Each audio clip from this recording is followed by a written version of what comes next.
E a gente vai conversar com o advogado criminalista, que é pesquisador e membro do grupo Prerrogativas, o doutor Fernando Augusto Fernandes.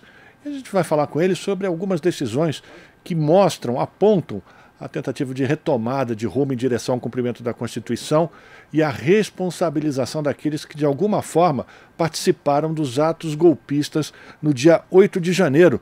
Muito bom dia, doutor Fernando. Seja bem-vindo ao Jornal Brasil Atual mais uma vez. Tudo bem? Bom dia. Primeiro, além de dar bom dia, ser uma honra estar aqui, mais honra ainda é ingressar logo após o ministro Paulo Teixeira, quem eu tenho a honra de amizade, um grande quadro do governo, com um gentleman e um jurista excepcional, ao qual o presidente nomeou e colocou essa missão de acabar com a fome no Brasil. Bom, já que o senhor falou do Paulo Teixeira, eu queria aproveitar então, já que o senhor é um advogado criminalista, que sanções, enfim, o que é que pode ser feito contra esse vereador lá do Rio Grande do Sul, depois de uma fala como ele fez lá na Câmara de Bento Gonçalves. Como é que o senhor avaliou esse tipo enfim, de discurso do ponto de vista criminal, doutor? Bom, crime de xenofobia, claro, evidente, vai responder pelas suas palavras. O Supremo Tribunal Federal, veja, já decidiu que a imunidade parlamentar, e isso tratando de deputado federal, não é justificativa e não deixa o deputado imune para cometimento de crimes. Portanto, ele, na condição de vereador, a qual poderia ser estendida pela Constituição do Estado uma imunidade parlamentar, em relação ao crime de xenofobia, não tem imunidade nenhuma, vai responder pelo crime evidente. O que palavras que assentam preconceito quanto à origem do cidadão, né, nordestino. Então, é evidente, vai responder pelo crime que cometeu. Perfeito. E pode ainda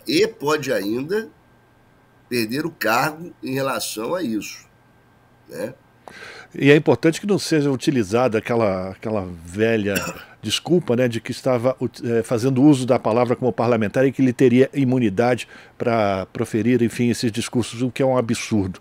Mas eu queria falar com o senhor. Pois não. Se o Bolsonaro tivesse sido punido na sua trajetória pelo que fez quando era deputado, não teria chegado à presidência da República e feito a desgraça que fez.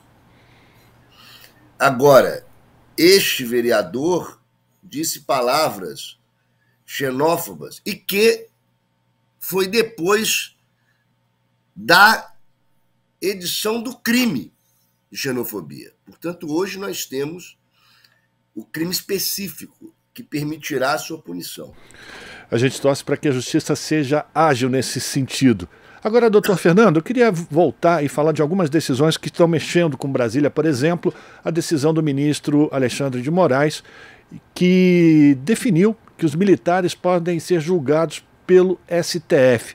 Como é que o senhor avaliou essa decisão do ministro Moraes, em função, inclusive, dos atos que aconteceram no dia 8 de janeiro, doutor Fernando? A decisão do ministro Alexandre, ela é juridicamente perfeita. Por quê? Primeira questão é entender que os crimes militares definidos no Código Penal Militar são aqueles interna corporis. O quê?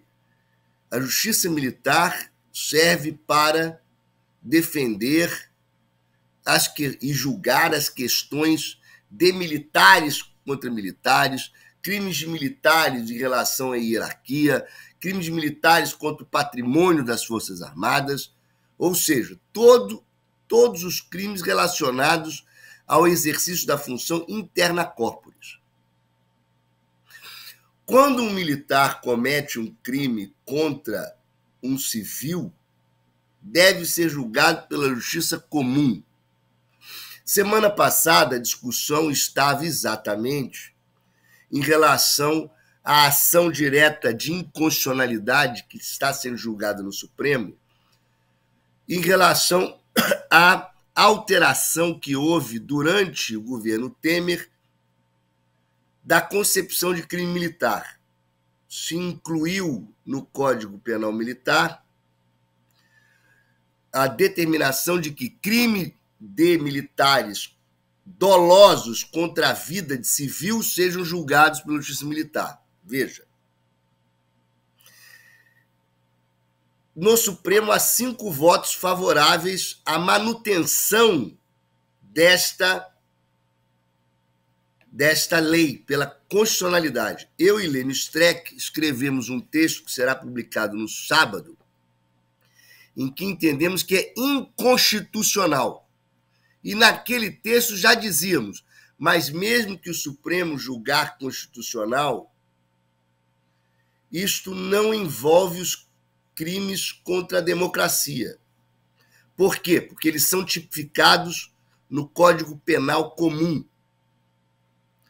Eu tenho dito nas entrevistas, vocês sabiam que um civil pode ser julgado pela Justiça Militar? Quando? Se um civil cometer um crime dentro de um quartel do Exército, por exemplo, de uma área militar, ele é julgado na Justiça Militar. Outro exemplo. Para um sujeito comprar uma arma de uso restrito das Forças Armadas, coisa que o Bolsonaro ele estendeu a compra de fuzis, etc., os famosos CACs. Se um sujeito civil, ao preencher as fichas para pedir a permissão às Forças Armadas, ao Exército, para comprar uma arma de uso restrito como CAC, e ali cometeu uma falsidade, ele cometeu um crime cujo a justiça que vai julgar esse civil é a Justiça Militar. Por quê? Porque o bem jurídico tutelado ali, a falsidade, foi perante o Exército.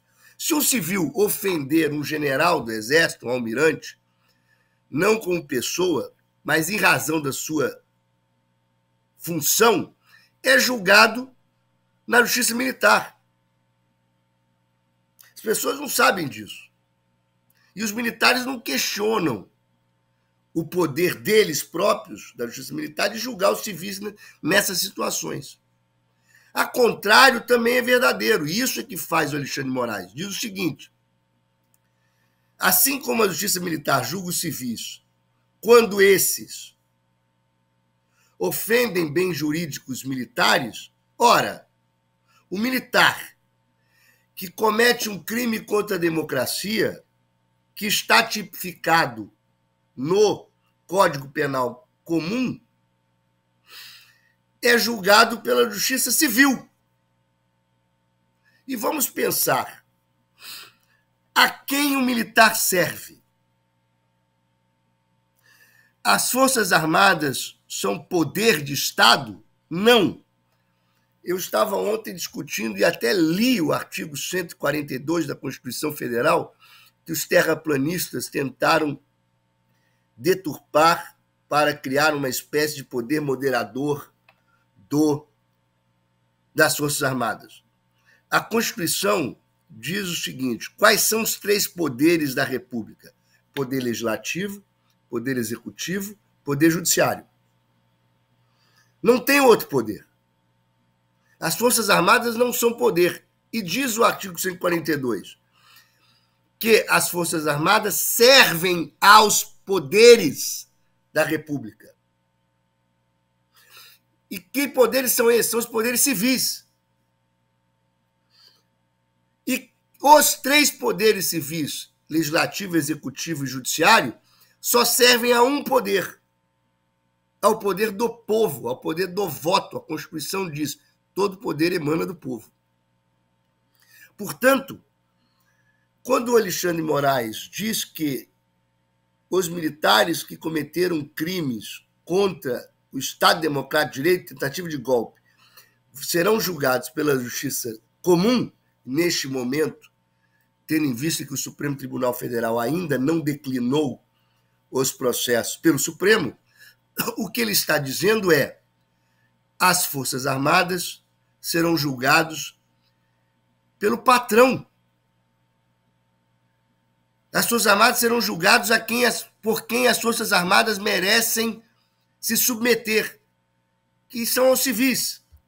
Portanto, a decisão está absolutamente correta.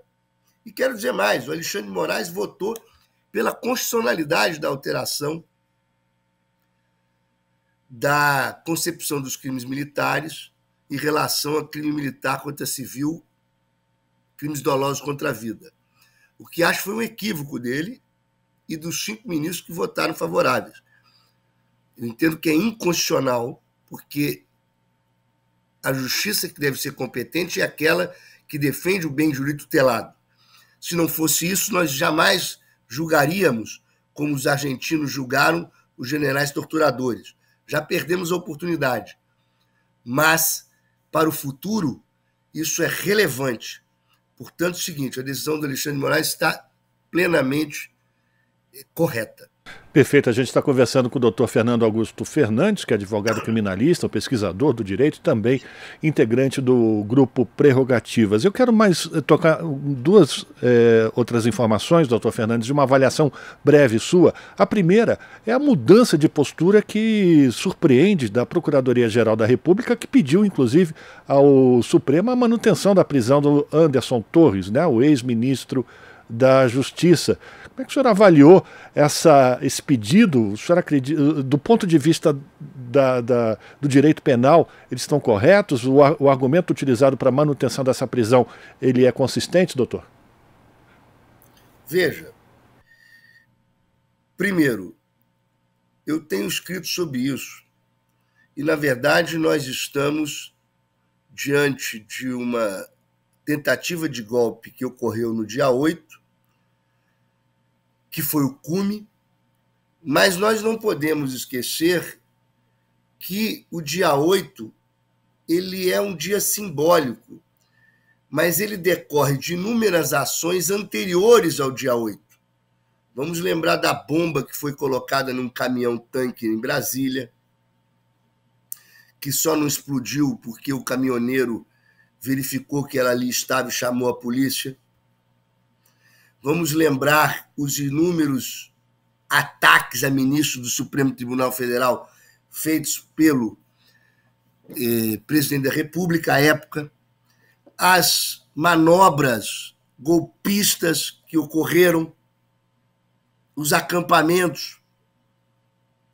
Vamos lembrar que o Daniel da Silveira foi condenado a 8 anos por ataques à democracia e, mesmo assim, continuou a incitar o golpe. Inclusive, recentemente, um senador contou uma história com o envolvimento do Daniel da Silveira, portanto, atos anteriores ao dia 8. E após o dia 8? Após o dia 8, essa organização criminosa não foi ainda desmontada. A própria questão da fake news é parte dessa estrutura de uma organização criminosa que persiste. Por exemplo, ontem fez vários vídeos dizendo que o Lula não tinha tomado vacina. Isso faz parte de um conjunto. E esse conjunto não foi desmontado ainda. O Bolsonaro está no exterior fazendo discurso defendendo os golpistas. Isso para dizer o seguinte, que as razões para a manutenção da prisão preventiva, que é evitar o cometimento do crime e a continuidade dessa organização criminosa, persistem. Ontem eu estava debatendo com um deputado chamado Zucco, e ele disse, isso é questão ideológica, política e não técnica jurídica. E eu respondi, nós estamos diante de um crime político. Portanto, não é possível, diante de um crime político e tentativa de golpe, criar razões técnicas que não sejam atreladas aos movimentos políticos que geraram o golpe, a tentativa de golpe. Portanto, está correta também a decisão de prisão preventiva. E o Ministério Público, pelo Procurador-Geral, se submeteu e foi vassalo do Bolsonaro, possivelmente esperando um cargo do Supremo, ou sei lá o que for, mas que agora que o Bolsonaro caiu no sentido eleitoral, o Ministério Público, as pessoas, os procuradores que queriam agir, passaram a ter condição de agir e estão agindo corretamente. Perfeito. Para a gente terminar, doutor Fernando, vamos falar sobre uma decisão do Conselho Nacional de Justiça, que talvez afete também a origem de todos esses males que a gente acompanhou nos últimos anos aqui no Brasil, que foi a decisão de afastar o juiz Marcelo Bretas, que era o responsável da Operação Lava Jato no Rio de Janeiro, por supostas irregularidades na condução dos processos. Por 12 votos a 3, os conselheiros do CNJ determinaram o afastamento do Marcelo Bretas até a conclusão das investigações. O senhor finalmente acha que o próprio Conselho Nacional de Justiça vai começar a tomar decisões ou, enfim, fazer julgamentos sobre os desmandos que foram, enfim, tornados comuns durante a Operação Lava Jato no país, de uma maneira geral? Vamos tocar em um assunto, vamos misturar os dois assuntos que eu acho interessante. Primeiro, o seguinte: nós estamos escutando agora discursos da seguinte monta. Entre os 1.000 presos na tentativa de golpe, nós temos velhinhas, nós temos avós, nós temos titias, né? E o seguinte, é um abuso, essas pessoas estão presas e não deveriam. Os mesmos que fazem esse discurso podem olhar o discurso anterior, que eram discursos golpistas. Ou seja, utilizam a justificativa de abuso para, de fato, defender não direitos humanos ou processuais daqueles que tentaram o golpe, mas tentar deslegitimar a repressão contra esses golpistas. Ao mesmo tempo, esses garantistas de ocasião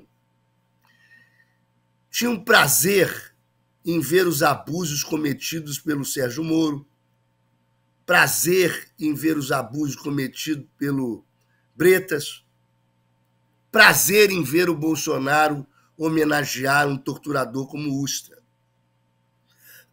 Portanto, são garantistas de ocasião, não são garantistas a nada. Usam esse discurso de subterfúgio para continuar apoiando o golpe. A decisão do CNJ é uma decisão muito importante.